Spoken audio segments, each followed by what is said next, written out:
میرا غفلت میں ڈوبا دل. ہمارے نبی صلی اللہ علیہ وسلم نے ایسی غذائیں استعمال کی ہیں کہ ان کو کھا کے موٹاپا نہیں آتا. وہ الگ بات ہے، وہ عرب میں تھی وہی، لیکن اللہ ایسی چیز پیدا ہی نہیں کرتا پیغمبروں کے لیے نا کہ وہ کھائیں اور ہمارے لیے وہ ایک نمونہ بن جائے. اگر نبی صلی اللہ علیہ وسلم کے پاس چاول ہوتے اور آپ کھا رہے ہوتے تو ہم کہتے ہفتے میں 6 دفعہ چاول کھانا سنت ہے. تو اللہ نے کھانے نہیں دی ایسی چیزیں. دودھ میں بھینس کا دودھ بھی اچھا ہوتا ہے، گائے کا دودھ بھی اچھا ہوتا ہے، بکری کا ہٹو بچو ہوتا ہے، اونٹنی کا ہٹو بچو اچھا ہوتا ہے. ہمارے نبی نے سب سے زیادہ اونٹنی کا اور بکری کا دودھ پیا ہے. آپ ریسرچ کر کے دیکھ لو، اس میں فیٹ کم ہوتا ہے، موٹاپا نہیں آتا.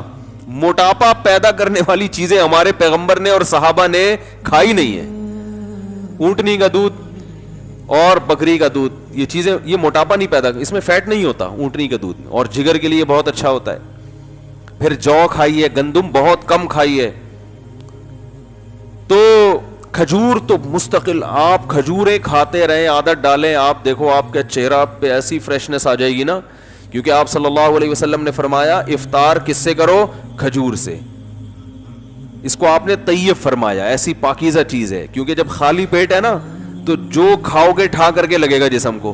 تو ایسے موقع پہ گٹکا بھی کھا سکتے ہو، اس وقت جو گٹکے کا اثر ہوگا وہ بھرے ہوئے پیٹ نہیں ہوگا. چرس بھی پی سکتے ہو، سگریٹ بھی پی سکتے ہو، ہیروئن بھی کھا سکتے ہو، پی سکتے ہو، اور بریانی بھی پھوڑ سکتے ہو، کچھ بھی کھا سکتے ہو. لیکن آپ نے فرمایا کہ ایسے موقع پہ کیا کھانا ہے؟ کھجور. آپ کہہ سکتے ہیں ہم تو رمضان میں کھجوریں کھاتے ہیں تو ہمارے چہرے پر تو وہ فریشنس اور یہ سب ویکنس ختم نہیں ہوتی. وجہ اس کی ہے کہ 2 دانے آپ کھجور کے کھاتے ہیں، پھر طبیعت سے رول سموسے پھوڑتے ہیں. ٹھیک ہے. تو بھائی کھجور کا مطلب پتا ہے، پھر کھجور ہی کھاؤ، پیٹ بھرو کھجور سے.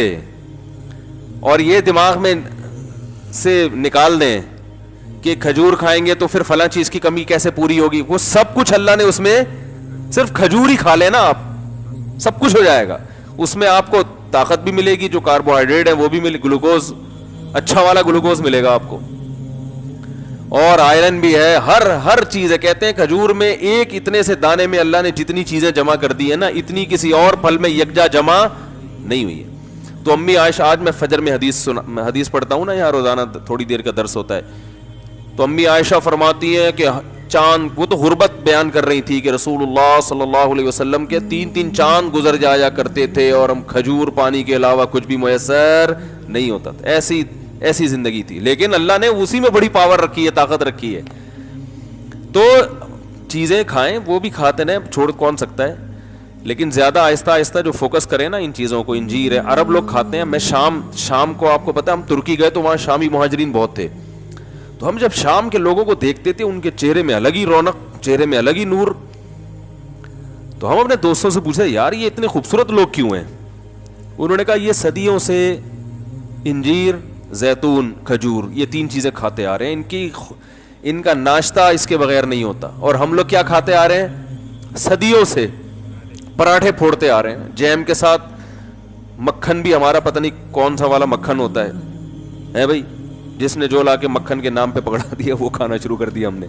تو خیر یہ میرا موضوع نہیں ہے، پھر بات ادھر کو چلی جاتی ہے. تو نبی صلی اللہ علیہ وسلم نے ارشاد فرمایا، تو اسلام اندر کی طہارت کا بھی قائل ہے. دیکھو قرآن نے قسم اٹھائی، والتین والزیتون، قسم ہے انجیر کی، قسم ہے زیتون کی، وہذا البلد الامین، اور اس مکہ والے شہر کی بھی قسم ہے. لقد خلقنا الانسان فی احسن تقویم، انسان کو ہم نے بہت خوبصورت تقویم میں، یعنی سب سے خوبصورت ہم نے انسان کو پیدا کیا ہے. اب دیکھو عجیب بات ہے، قسم جس چیز پہ اٹھائی جاتی ہے تو اس میں اور قسم میں کوئی مناسبت ہوتی ہے کہ نہیں ہوتی؟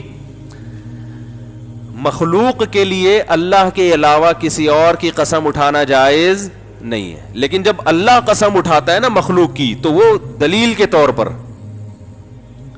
گویا، یعنی اللہ اس میں یوں کہہ رہے ہیں کہ انجیر اور زیتون اور مکہ، بلد الامین سے مراد کیا ہے؟ مکہ، یہ تینوں اس بات پر گواہ ہیں کہ ہم نے انسان کو بہت ہی بہترین انداز میں پیدا کیا ہے.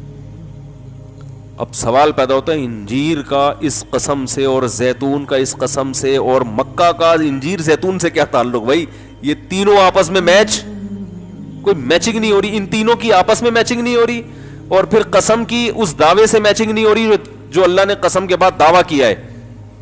تو یہ بڑی خاندانی میچنگ ہے. جو انجیر اور زیتون کھاتے ہیں نا انہی کا دماغ اتنا تیز ہوتا ہے کہ ان کو یہ میچنگ سمجھ میں آ جاتی. سمجھ رہے ہیں وہ کیا ہے؟ اللہ فرماتے ہیں کہ انسان کی خوراک میں نے انجیر اور زیتون بنائی. یہ خوراک کسی عام مخلوق کی نہیں ہو سکتی. یہ انسان کی جسمانی ترقی کے لیے بہترین غذائیں ہیں، بہترین غذائیں. اور مکہ انسان کی روحانی ترقی کے لیے، کیونکہ مکہ وحی کا مرکز ہے. تو تہذیب یافتہ زندگی گزارنے کے لیے گائیڈنس اس کو کہاں سے مل رہی ہے؟ مکہ سے، جو اس کی روح کو طاقت دے رہا ہے. اگر مکہ میں وحی نازل نہ ہوتی انسان تہذیب سے دور ہوتا، زنا کر رہے ہوتے، گے میرج کو حلال کر دیا ہوتا، ہومو سیکس کو جیسے کر دیا انہوں نے، ابا کو اولڈ ہوم میں جمع کرا رہے ہوتے، ہم بھی کرا رہے ہوتے. ہم کیوں نہیں کراتے بھائی؟ ارے ابا اماں کو ہم کیوں گھر میں خدمت کرتے ہیں؟ مذہب کی وجہ سے نا. کیا خیال ہے بھائی؟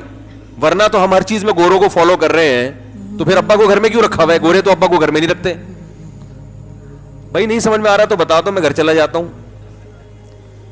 کامن سینس کی بات ہے نا. ہر چیز میں گورا گورا گورا گورا. ایک آدمی نے مجھے اتنا دماغ کھایا، میں نے کہا یار آپ گوروں کے بارے میں یہ کہہ رہے ہو، وہ یوں وہ یوں، کوئی تعریف بھی تو ہوگی. میں نے کہا سب سے بڑی تو بھائی وہ گورے ہیں بھائی. وہ میں نے کہا کہ ان کی جو خوبی ہے میں ان کا تھوڑی انکار کرتا ہوں.